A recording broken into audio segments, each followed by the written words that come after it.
香港每日樓市點評2026年1月22日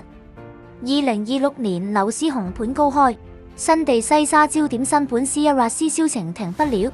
項目昨日展開第3輪價單銷售，結果再度火速沽清，連同過去2輪銷售及透過招標售出單位，短短12日之間已累計售出達703伙，令項目 2A 期整體727伙單位已幾近沽清。發展商乘勝追擊，加快推出 2B 期登場。昨日上載 2B 期的樓書，項目有3座高樓組成，合共提供775伙，實用面積378至817方尺，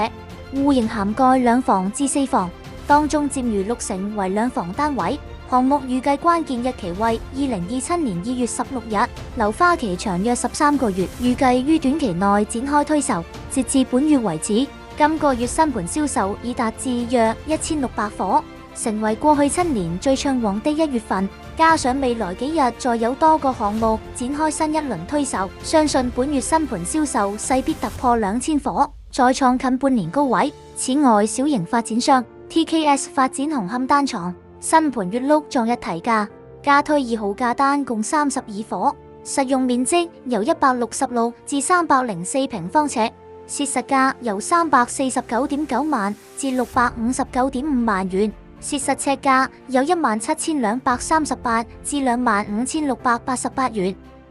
個別單位加價2至5，連同首批30伙項目將於短期內展開銷售。